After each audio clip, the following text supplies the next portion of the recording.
Hello friends, मैं अपने story channel पे आप सभी का स्वागत करती हूँ। मेरी आज की कहानी है, जिस घर के बड़े बूढ़े खुश हो उस घर में खुशियाँ चारों तरफ से बरसती हैं। प्रकाश जी को बड़ी जोर की भूख लग रही थी। अंदर पोता पोती सभी खाना खा रहे थे। बहू को कई बार आवाज़ लगाने के बाद भी वो खाना लेकर नहीं आई। 1 घंटा होने को आया।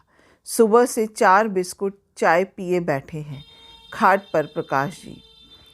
कई टिक्के वाला, समोसे वाला और भी खाने पीने के ठेले लेकर आदमी गुजर गए सामने से। उन्हें देख 75 वर्षीय प्रकाश जी की भूख और जोरों से बढ़ गई। बाकी दिन तो सुबह बच्चों के स्कूल के लिए खाना बनता है तो एक पराठा प्रकाश जी को भी मिल जाता है, पर इतवार का दिन तो 1 बजे तक खाना बन पाता है। आज तो बच्चों को भी मिल गया, पर घर के बूढ़े बच्चे को नहीं मिला। बेचारे सुबह भोर में ही नहाकर ठाकुर जी को नहलाकर खाने की राह देखते रहते हैं। प्रकाश जी पर जब भूख बर्दाश्त ना हुई तो खुद ही खाट से उठे, रसोई घर में खांसते हुए गए। बहू ने अपना घूंघट बढ़ा लिया। प्रकाश जी ने हॉटकेस से 2 रोटी निकाली, कुकर से गर्मा गर्म चावल निकाला, कढ़ाई से आलू गोभी की सब्जी, कटोरी में दाल। समय बहुत लगा उन्हें बर्तन ढूंढने में। लगे भी क्यों ना, जब से पत्नी श्री परलोक सिधारी, रसोई घर में आना ही बंद हो गया उनका। पूरा दिन बाहर बैठक में रहते, दिन में चारपाई डाल बाहर चबूतरे पर बैठ जाते, फिर शाम को अंदर आ जाते।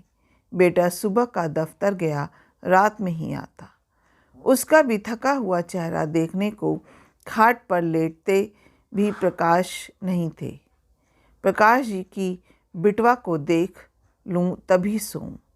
ऊपर से उनका बिटवा बच्चों के लिए कुछ न कुछ लाता तो अपने पिताजी को भी 1 पीस निकाल कर ज़रूर देकर जाता, चाहे वो एक टॉफ़ी ही क्यों ना हो।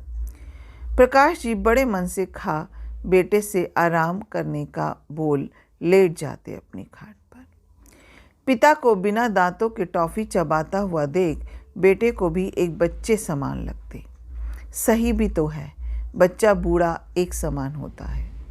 बहू भी खाना पानी उन्हें खाट पर दे जाती। जब आज भूख उनके बस में ना रही तो खुद ही चले आए हैं रसोई घर में। तभी प्रकाश जी कांपते हाथों से अपनी थाल उठा रहे थे कि उनका ध्यान फ्रिज की तरफ गया। थाली को स्लिप पर रख उन्होंने फ्रिज खोला। उसमें दही रखा देख उनकी जीभ मचल गई। छोटी सी कटोरी ले उन्होंने 2 चम्मच दही डाला। बहू, दही रहता है तो मुझसे मना क्यों कर देती है कि पिताजी नहीं है? ला थोड़ा बूरा डाल दे, मुझे ना दिख रहा। बहू ने बिना कुछ बोले 2 चम्मच बूरा डाल दिया कटोरी में। इतने से क्या होगा, 1 और चम्मच डाल।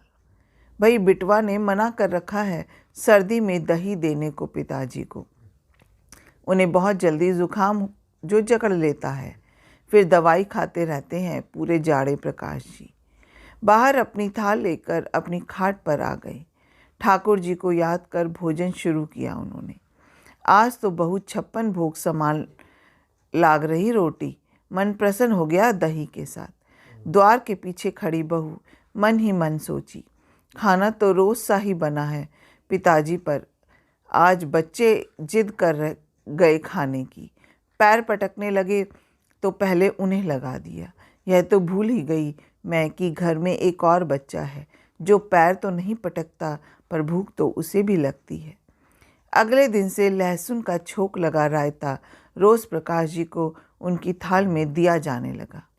अब ना तो वो उन्हें नुकसान करता। वो खुश होकर मुंह पोंछते हुए अपने दोनों हाथ बहू के सर पर रख देते। आखिर आत्मा संतृप्त होगी तो आशीर्वाद तो स्वतः ही मिल जाएगा।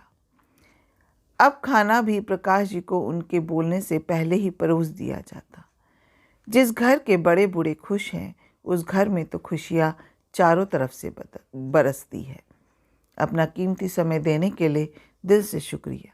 अगर आपको ये कहानी अच्छी लगी हो तो एक लाइक कीजिएगा, शेयर कीजिएगा और मेरे चैनल को सब्सक्राइब करना मत भूलिएगा। फिर मिलते हैं एक नई कहानी के साथ। जय हिंद।